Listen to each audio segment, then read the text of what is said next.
Hi everyone, welcome to my channel. My name is Samantha and I make videos on minimalism, my low by no buy lifestyle, productivity, wealth building and intentional living.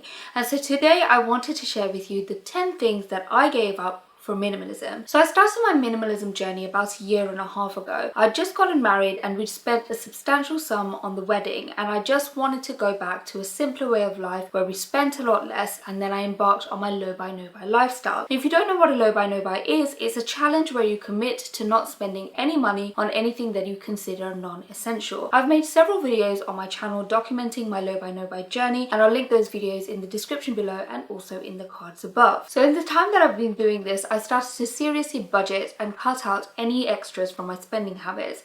So I ended up saving quite a lot of money, but more importantly, I felt that it had a real positive impact on my mental health. The more and more stuff I gave up, the freer and freer I felt. So the first thing I cut out was shopping.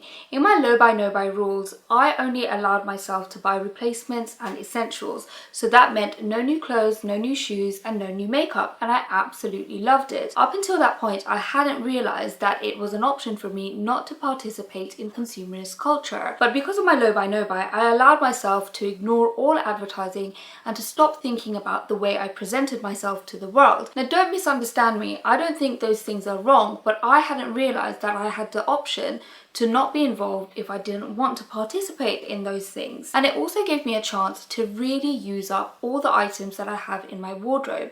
For the first time in my life, I felt like I was truly getting real value for money. If you watch my videos, you will see that I recycle through the same clothes again and again. And in fact, I counted up in a video how many items I have in my wardrobe. I have approximately 77 items, and I'll link that video in the description below and also in the cards above because it's one of my most popular videos and I know a lot of people enjoy it. The next thing I gave up in the name of minimalism was my collections, namely my DVD and book collection. I had spent years growing those collections, but I didn't know that the digital revolution was just around the corner and that everything would change. I spent years stubbornly holding on to those things, even though I knew that there wasn't any monetary value locked up in those collections and that everything I needed in those items was actually available online. And then I discovered Marie Kondo and her show on Netflix, where she talked about keeping things that sparked joy, and that philosophy really resonated with me.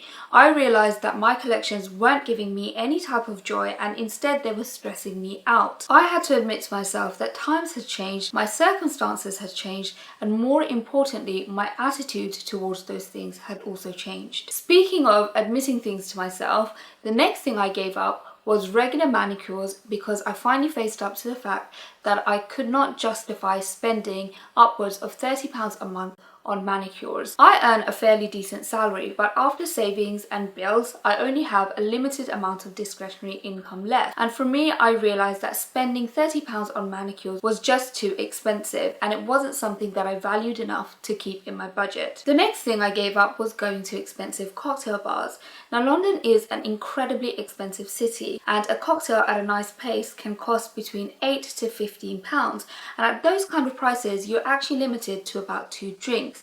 But when you're out with friends, 2 drinks really isn't enough. But I started getting tired of stressing about the kind of money that I was spending every time I ordered a drink. And then I finally started suggesting to my friends that we go to more reasonably priced places like Witherspoons. If you don't know, Witherspoons is a chain of pubs famous in the UK for selling cheap drinks. They might not sell top of the range stuff, but the drinks are definitely passable and obviously at a very reasonable price point. Suggesting going to Witherspoons to my close family and friends definitely wasn't a big deal because they knew the journey that I was on, but I was definitely a bit more nervous to suggest it to more casual friends because I was worried about looking cheap, or I didn't want them to worry that I was struggling for money. But as soon as I put the suggestion out there, everyone jumped at the chance. Most of my friends have to pay rent or have mortgages, and it became quite obvious quite quickly that nobody was really up for spending over £100 on just something that was supposed to be a casual night out. The next thing I gave up for minimalism was subscriptions that I had no use for. These were namely Amazon Prime, Kindle Unlimited, and Spotify. Amazon Prime was probably the hardest one to give up, but Amazon are so quick with deliveries anyway that I realized that I could afford to wait it 1 or 2 days extra. Kindle Unlimited was a real surprise for me. I didn't realize that I was even subscribed to it. I think I must have signed up for a free trial at some point, and when I started my Low Buy No Buy and I was going through all of my direct debits, I realized that I was parting with a monthly sum for the pleasure of using Kindle Unlimited, and I didn't even know it. And the last thing I gave up was Spotify, which cost at that time around £10. I don't know if it's the same price now, and that was a complete waste of money for me. I don't really listen to a lot of music. If I do want to listen to something, it's inevitably a podcast or a YouTube video that I'll have on in the background.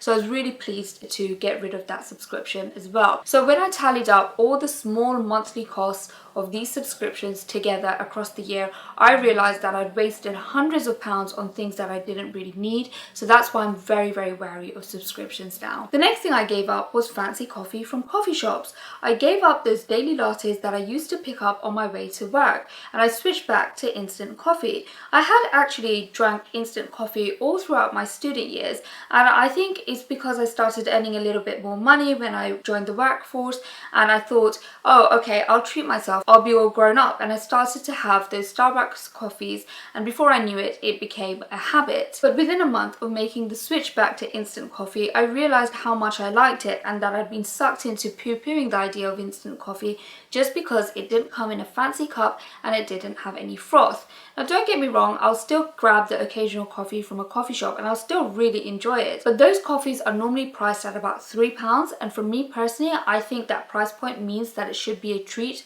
rather than a daily thing. The next thing I gave up was going to the movies. Movie tickets are incredibly expensive in the UK, costing up to £25, and on top of that you've got the popcorn and sweets, which are priced at a premium in movie theatres. Also, movies these days are so hit and miss that I didn't want to spend all of that money on something that I didn't even end up enjoying watching. So instead, I would recommend just saving up and going to the theatre and enjoying an immersive live experience. So the next thing I gave up was cable TV. My parents still have their cable, but Andrew and I have decided to go without.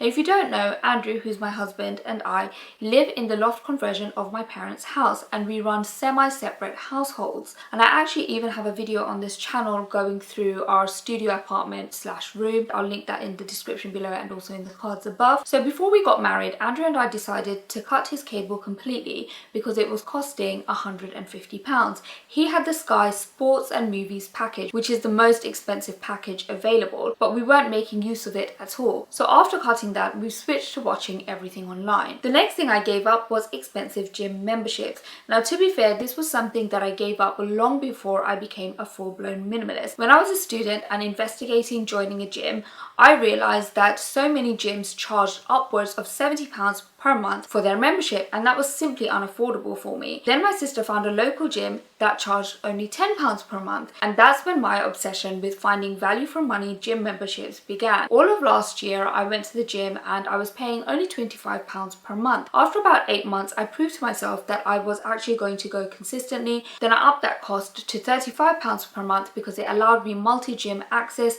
which meant that I could go to a gym that was local to my home as well as the one local to my work. And finally, the last thing I gave up was my £5 lunches. I work in central London and I used to pick up lunch every day and inevitably spent over £5. So across the month, my lunches were costing me around £100. When I realized that, I started taking lunch from home. And while that did save me money, I realized that I did miss the convenience of buying lunch. So I started to combine the two. So taking lunch in some days and also buying lunch some days. When I did buy lunch, however, I made sure to stick to a really strict budget of £3 and under. So across the month, I shaved off around 40% off my lunch bill. So as you can tell from this list, I've made a lot of changes in the name of minimalism, and I've actually saved a lot of money. For me personally, I've found that minimalism and frugal living have come hand in hand. But more than the money I've saved, I've found that it's brought me so much contentment and so much joy that I can't recommend this lifestyle highly enough. If you like minimalism content, as I said, I will link a number of videos that you might enjoy in the description below and also in the cards above. As always, guys, thank you so much for watching. Remember to subscribe, and I'll see you all next week. Bye!